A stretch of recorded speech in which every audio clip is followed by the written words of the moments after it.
Keraland présente Karo Coco Park, votre parc de loisirs et de détente. Jardin créole, toboggan géant, activités aquatiques et terrestres vous apporteront à la fois sensations, adrénaline et décontraction. Régalez-vous dans son restaurant, le Coco Blue, ou dans l'un de ses snacks. Partagez des émotions fortes dans la zone de jeu Coco Game, où Escape Game, réalité virtuelle et maison de la peur vous offre un 3 en 1. Fêtez vos meilleurs événements avec Karo Coco Recept dans nos espaces privés lounge. Séjournez chez Karo Coco Lodge, des hébergements de charme, proches de la plage ou du spa. Karo Keraland, le cœur de tous vos loisirs. Guadeloupe, actualité. Les auditions dans le cadre du décès de Cédric Cornet ont débuté aujourd'hui. Pour rappel, la semaine dernière, le parquet de Pointe-à-Pitre a nommé un juge d'instruction pour faire la lumière sur les circonstances de son décès. Étouffement pour le procureur ou assassinat comme le suppose l'avocat de la famille Cornet. Le mystère reste entier. Nous sommes d'ailleurs toujours en attente des analyses toxicologiques notamment. Et notez aussi en termes politiques que le 2 avril dernier, les élus de la ville de Gauzy ont été appelés à voter pour désigner le nouveau maire et son conseil municipal. Une élection très serrée avec 17 voix pour Liliane Montout, 17 pour Guy Baclé et un bulletin nul. Après recompte des voix, un second bulletin a été annulé au motif qu'il y avait un caractère spécial écrit sur ce dernier. Ce vote en faveur de Guy Baclé a donc été annulé, offrant la victoire à Liliane Montout. Première femme maire de cette commune, il se peut qu'elle doive rendre son écharpe puisque le tribunal administratif a été saisi par Guy Baclé pour un contentieux électoral et le retrait frauduleux de 2 votes en sa faveur. On parle du président de région Aréchalus qui lui était en visite de chantier sur la voie verte à Jarry. Un passage dans le cadre du lancement de la 2e tranche de travaux qui vise à finaliser la 2x2 voies. Regardez. En effet, là, nous sommes en visite sur la 2e tranche des travaux de la voie verte pour le désenclavement vraiment de Jarry. Donc, nous avons fini la première tranche qui a été financée à 100% par Oriacto. Là, maintenant, c'est la 2e tranche que la région a lancée pour permettre à ce que les voitures qui sortent de Jarry ou qui sortent de l'Alliance puissent avoir 2 voies sans arrêt. Donc, il y aura une déviation pour les voitures qui sortent du pont de l'Alliance qui veulent aller à Pointe-à-Pitre. Seront obligés de passer sous le pont et de revenir sur la grande voie. Il y a eu une première phase l'année dernière qui a été réalisée de juin à décembre et le but de cette phase c'était la mise en sécurité de la voie verte, donc pour ne pas qu'elle soit submersible, et la mise en 2x2 voies. Donc ça a été réalisé l'année dernière et fini en fin décembre. La région nous a commandé une 2e phase de travaux pour la réalisation de la continuité de la 2x2 jusqu'à l'ouvrage. Donc jusqu'à l'ouvrage échangeur de la Jaille. Et c'est ce que nous réalisons aujourd'hui qui devrait se terminer, on va dire, avril-mai et la phase d'enrobé après en juin. Ici, ça désengorge vraiment Jarry. Ce sont des travaux importants pour la circulation. C'est une zone qui est très embouteillée, qui a un problème même pendant les vacances. Donc là, l'idée, c'est d'ouvrir à 2x2 et de supprimer le plus possible les cisaillements. Tous les cisaillements, c'est les voies qui viennent sur les côtés et qui viennent faire un stop pour toutes les voies principales. Actuellement, nous sommes, comme l'a expliqué le directeur adjoint de Route de Guadeloupe, sur la piste cyclable que nous créons actuellement pour permettre à nos cyclistes, à nos marcheurs d'être en sécurité, de les enlever sur la route nationale. Nous avons ce projet sur Bémaro-Pointe-à-Pitre, nous l'avons sur Dehé, sur Basse-Terre, je crois, sur Vieux Habitants aussi, Sainte-Anne et Marie-Galante aussi.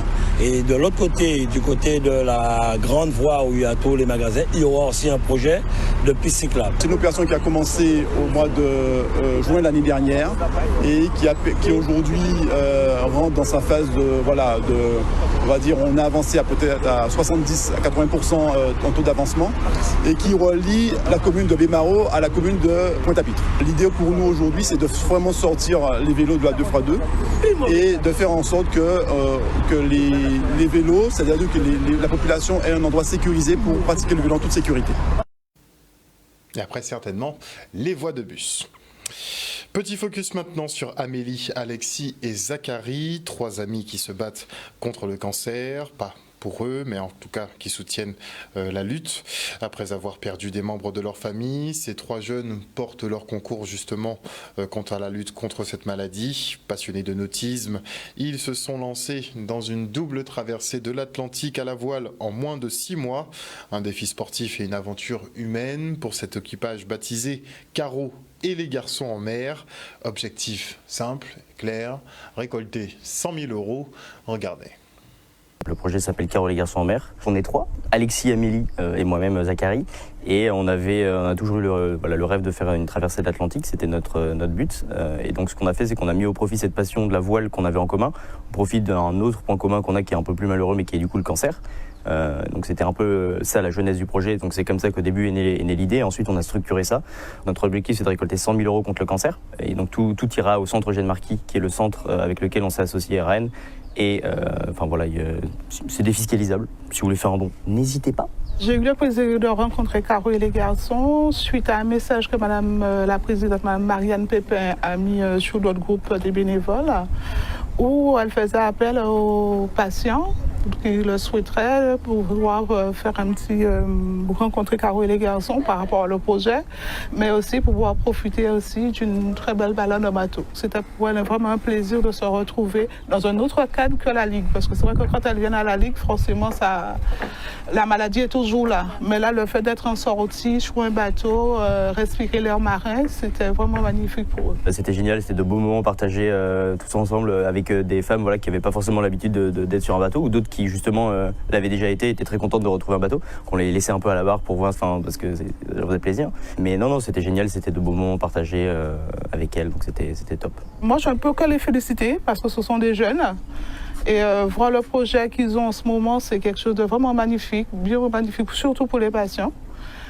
Moi, je les invite à continuer et à aller encore plus loin et à faire beaucoup plus de choses pour les patients. Sur le côté cagnotte, on est à peu près à 25 000 € récoltés sur les 100 000 €, donc un quart de la cagnotte atteinte. On a jusqu'à décembre 2024 pour pouvoir l'atteindre, et donc il nous reste encore du temps, mais on compte sur vous. Retour maintenant sur le conseil municipal de la ville des Abîmes. À l'ordre du jour, le vote du budget primitif de 126 millions €, dont 92 pour le fonctionnement et 34 pour les investissements. De quoi poursuivre notamment les grands chantiers du Rézé. À noter qu'1,3 million € seront dégagés pour la réfection des routes cette année. En tout cas, les finances sont au beau fixe et les élus se félicitent aussi d'afficher un compte administratif excédentaire de 800 000 €. Le reportage.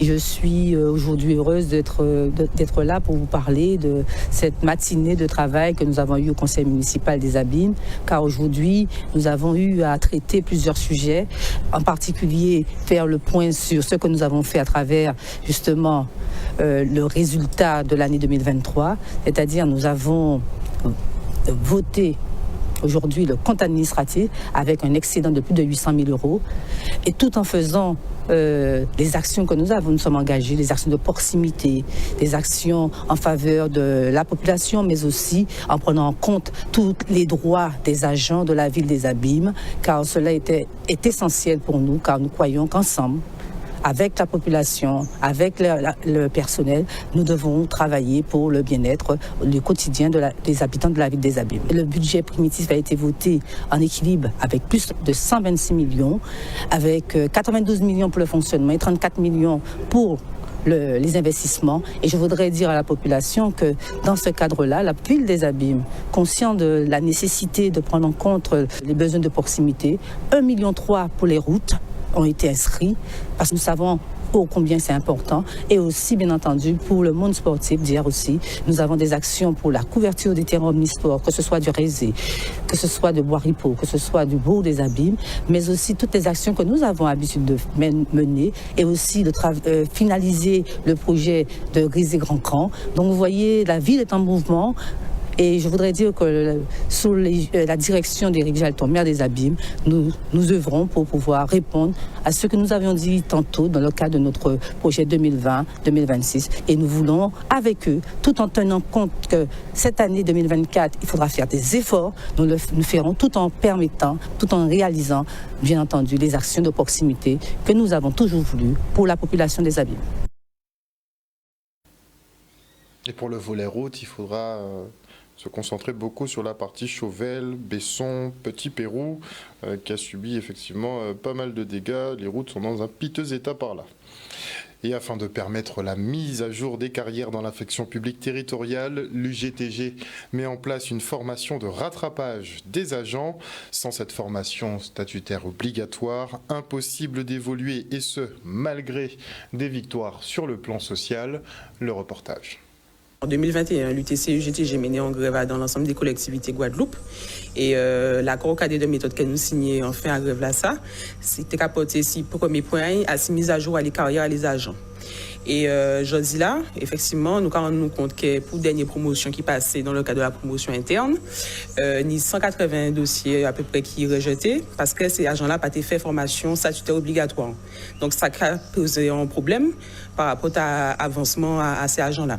Donc ça nous met en place avec notamment le CNFPT, nous parler avec aussi le CDG et puis l'association des maires. C'est des faits à titre exceptionnel, on rattrapage en fait pour formation là ça, pour les agents, et ça, ni des dossiers qui complètent et prétendent effectivement à faire en sorte que carrière aille avancer. C'est vraiment dans l'idée du dialogue social de mettre en place tout ça qu'il faut pour que effectivement ça nous signe avec eux, puis ça mette en place puisque bien entendu il y a un suivi à faire et encore rappeler quand même que 2021 Covid, donc ça pas permettre aussi que les formations faites, donc ça permet de rattraper le retard là que nous tenons là au niveau des collectivités territoriales Guadeloupe. Dialogue social, je dis là, ça peut permettre nous aussi de servir intérêt les agents, puisque nous avons effectivement plusieurs acteurs, donc ni syndicat là, ou ni le CDG, ou ni CNFPT, ou ni l'association des maires, qui permettent à ce que l'opération là, ça y est faite. Donc nous comptons effectivement dans le cadre de là, ça, les agents, puis ça, fait formation là, ça.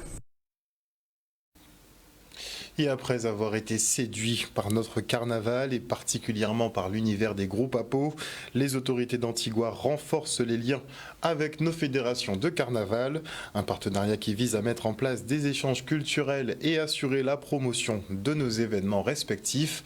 Le reste en images. Nos invités, c'est Gilbert Loda et Petley O'Keefe des Antigua. Ils sont de l'île d'Antigua, ils sont venus en Guadeloupe. Alors, on a connu Gilbert Loda il y a 2 ans, qui nous avait contacté par Internet et qui voulait avoir des informations sur le carnaval de Guadeloupe. Donc, il est venu chez nous par la suite, on a discuté et ils veulent mettre en place des échanges culturels sur le carnaval entre la Guadeloupe et Antigua. Ils sont très friands des massapo, la culture traditionnelle. Je sais qu'en 2018, le groupe Le Point d'interrogation a participé au carnaval d'Antigua chez eux. Donc ils avaient énormément apprécié. Et aujourd'hui, ils veulent faire des échanges sur le carnaval de Guadeloupe et le carnaval d'Antigua. On est venu à Antigua cette année pour promouvoir le carnaval d'Antigua. C'est le plus grand festival au monde aux Antilles. Donc on est venu pour avoir les gens pour venir à Antigua pour garder un peu de notre carnaval. Le carnaval commence le 24 août, juillet au 7 août, mais 6 août, on part le 7. Pour le carnaval, il y a les steel band, Calypso, il y a Miss Antigua, il y a tous les choses qui fait sur la semaine. Il y a des semaines et beaucoup de manifestations. On a invité tout le monde pour venir. Il y a les 27, on fait t-shirt masse.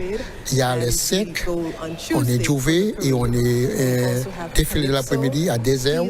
Et les 6, il y a un grand Mardi Gras, qui a un grand défilé. Donc il y a beaucoup de choses. On demande des gens pour venir. En Guadeloupe, Antigua, pour venir, tout le monde. Venir, il y a beaucoup de choses à faire pour des semaines à Antigua.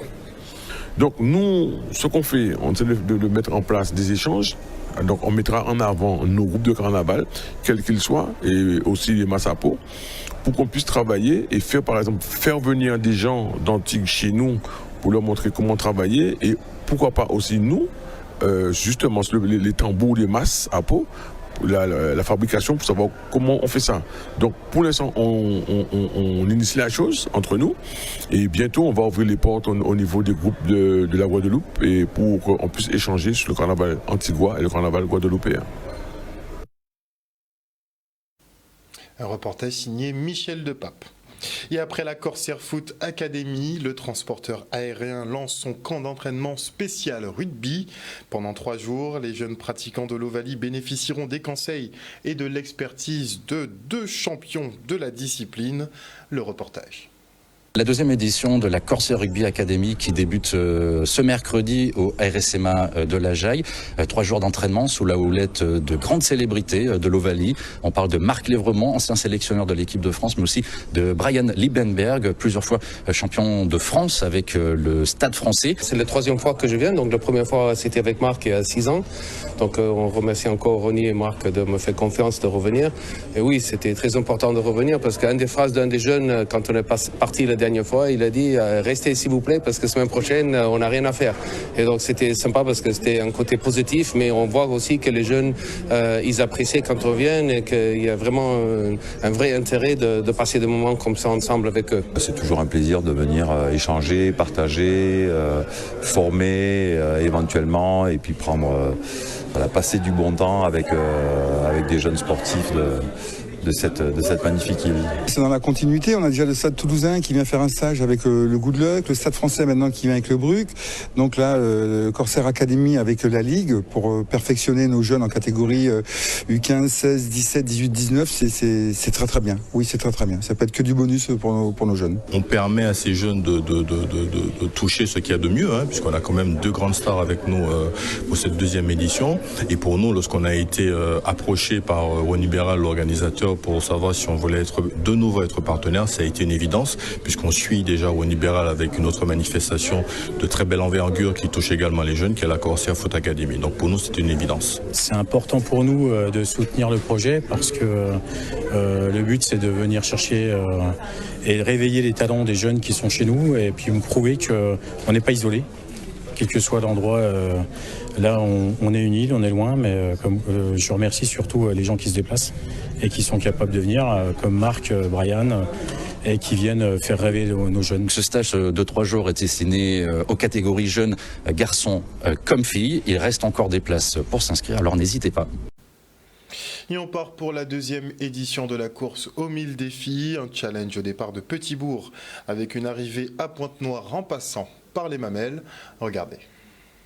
Une très belle compétition, un très beau projet, donc à arriver à réalisation. C'est la 2e édition et c'est un plaisir pour nous de participer à la réussite de tout cela. C'est en fait la fête de la beauté de Petit-Bourg, puisque nous allons traverser l'un des trésors de Petit-Bourg, les Mamelles et la forêt, avec tout son charme et sa verdure. Et puis aussi, c'est l'occasion aussi de fêter la fraternité, l'amitié entre les villes. Pointe-Noire peut paraître être loin de Petit-Bourg, alors qu'en réalité, la traversée, c'est 20 minutes. Donc, c'est une très belle journée pour nous aujourd'hui. Relier 2 villes de la CNBT, donc Petit-Bourg et Pointe-Noire. En tant que président, je ne peux qu'être très satisfait. Et en plus, avec les valeurs du sport, ce que j'apprécie, c'est le nombre de participants dans cette compétition depuis l'an dernier et qui s'est un peu accentué cette année. Donc, très bonne chose. Donc, la CNBT, Petit-Bourg, Pointe-Noire, en plus 2 régions, Mao, Petit-Bourg et Mao, Pointe-Noire, qui montrent que nous sommes en parfaite communion, en parfaite fusion. On a débuté le meilleur possible, à bon départ, et puis c'est le résultat parcours. Tranquillement, le but c'est d'arriver. Voilà, c'est un défi, Donc plaisir aujourd'hui.